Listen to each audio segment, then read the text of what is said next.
Hello, my friends. Welcome back to English Unleashed. I'm Tom, and today I want to take you on a journey. It's a journey that almost every English learner dreams about.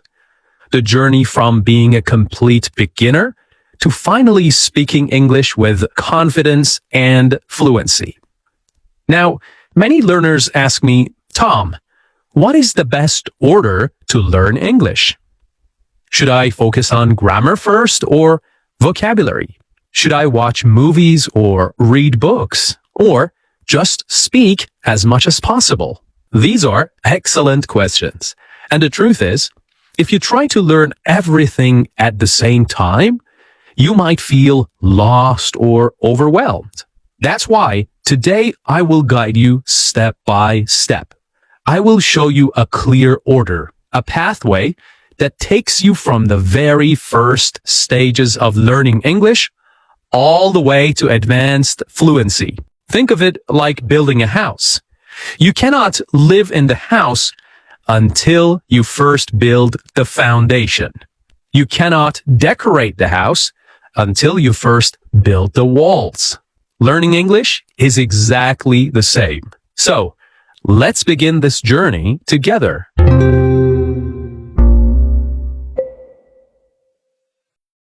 All right. Every house needs a strong foundation. If the foundation is weak, the house will not stand, okay?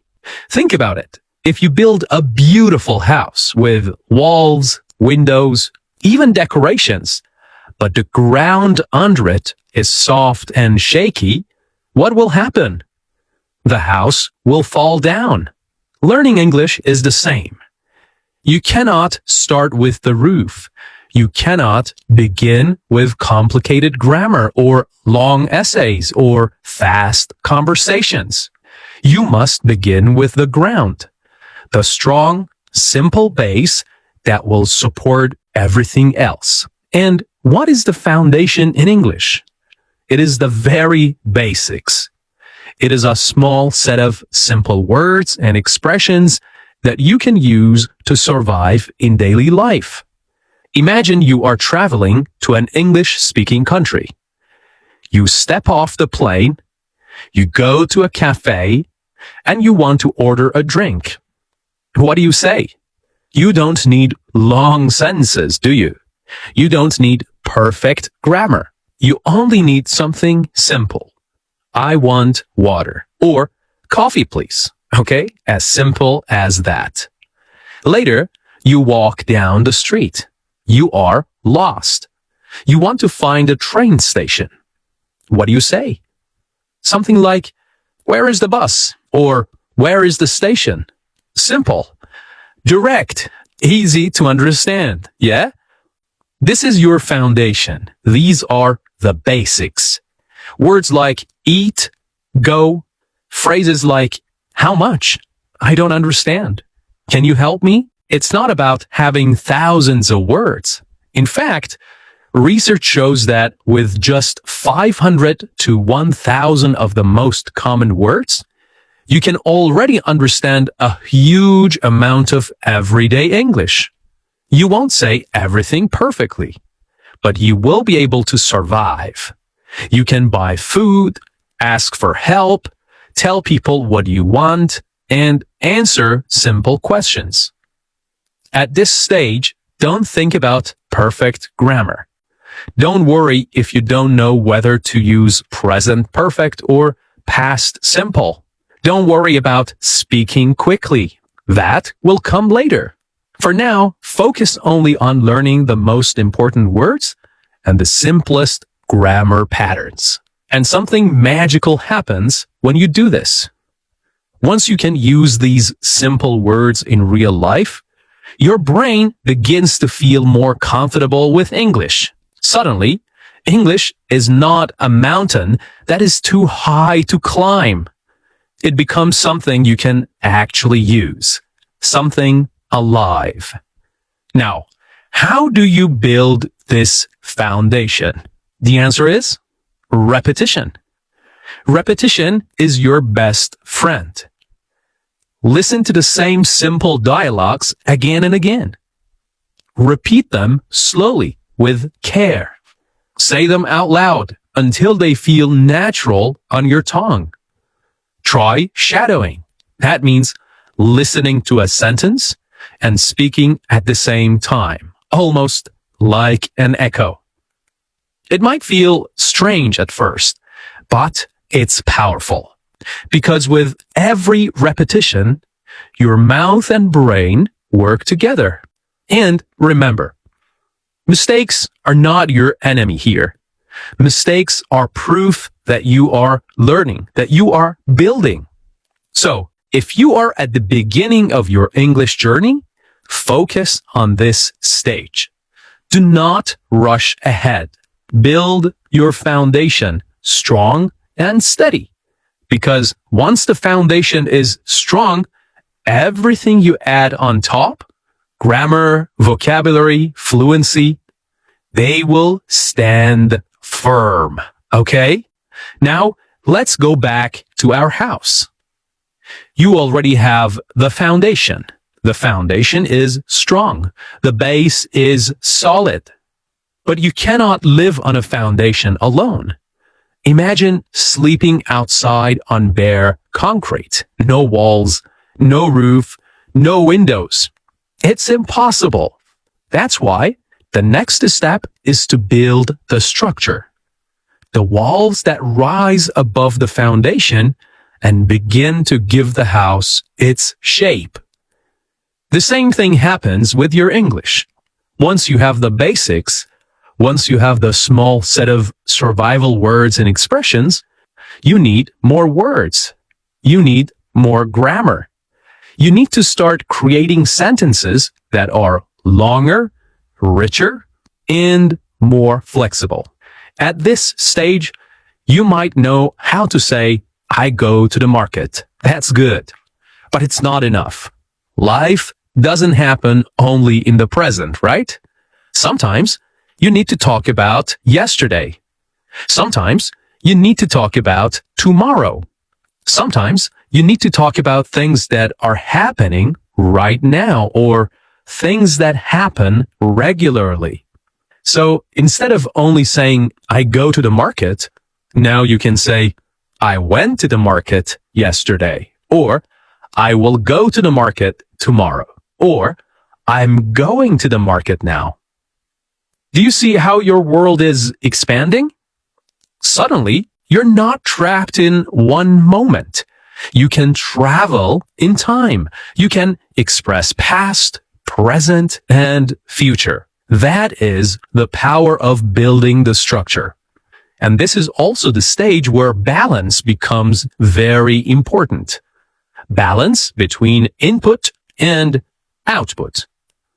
Input means listening and reading. It's like the food you give your brain, right? Without food, you cannot grow. But if you only eat and never move, your body will not be healthy. In the same way, if you only listen and read, you may understand a lot, but you won't be able to speak easily. So, output means speaking and writing. That's when you use the energy from the food. But if you only speak and write without listening and reading, you may keep repeating the same small set of words. You will not grow. So, at this level, you must do both. You must feed your brain and you must train your brain. You can listen to podcasts like this one every day. You can read short stories, new articles, or even dialogues in textbooks. And then, immediately, try to use what you heard or read. Write 3 or 4 sentences about your day. Call a friend and tell them one thing you learned. And here is where shadowing becomes incredibly powerful. Shadowing is not just repeating words.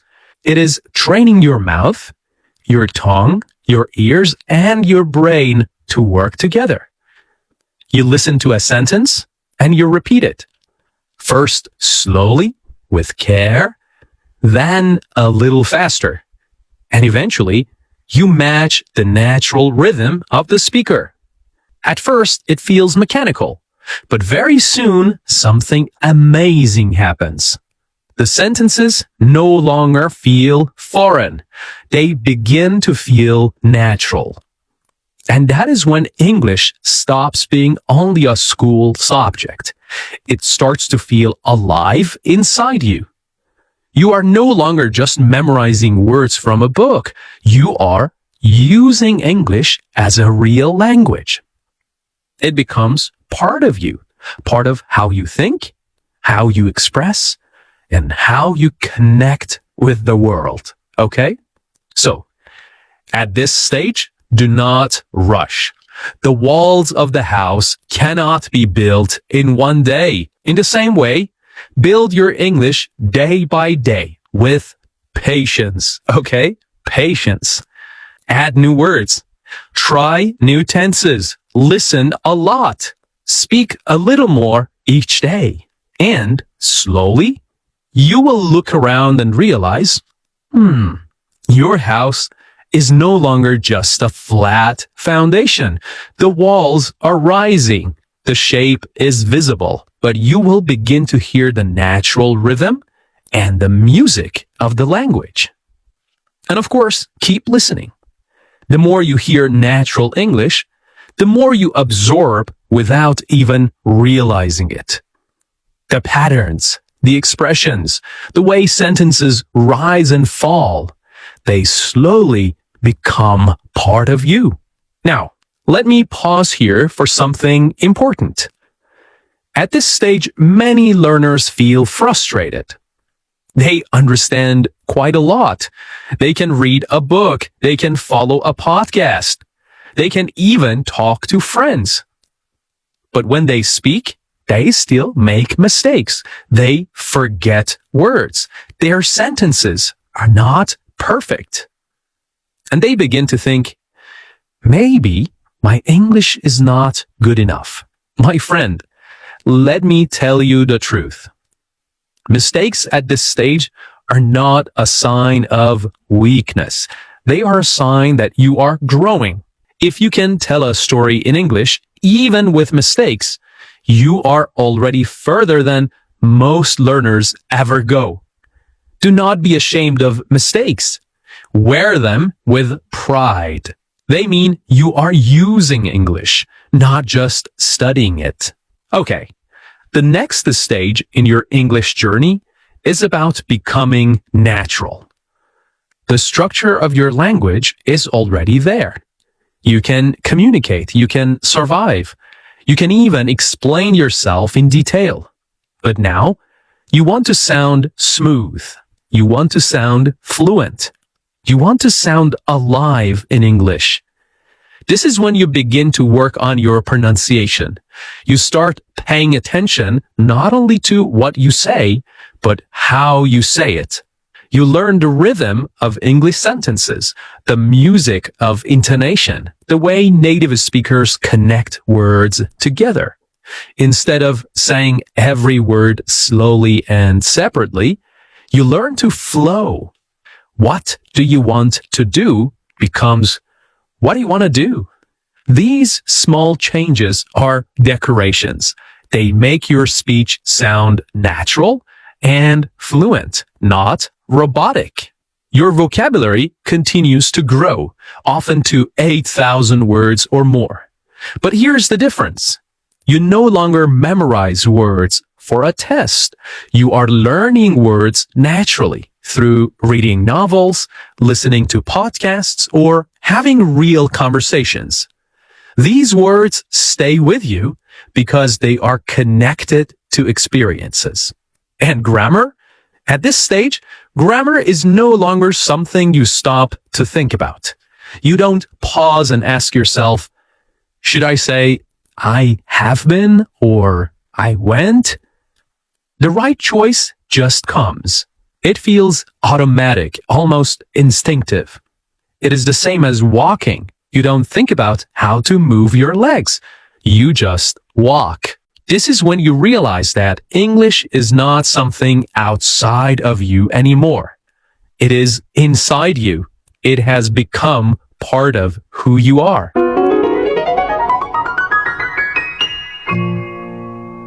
Okay, my friends, that is the journey from beginner to fluent. First, you build the foundation with basic words and grammar. Then, you build the structure with more vocabulary and balanced practice. Then, you expand the rooms with real-life situations. Next, you decorate with natural pronunciation, idioms, and advanced grammar. And finally, you live in the house. You live in English with fluency. The most important thing is not to rush. Do not try to skip levels. Walk step by step, and every step will prepare you for the next one. Thank you so much for joining me today. If you found this episode useful, make sure you subscribe, share it with a friend, and listen again tomorrow. Remember, learn slowly, learn daily, and fluency will come. I'm Tom, and this is English Unleashed. Bye for now.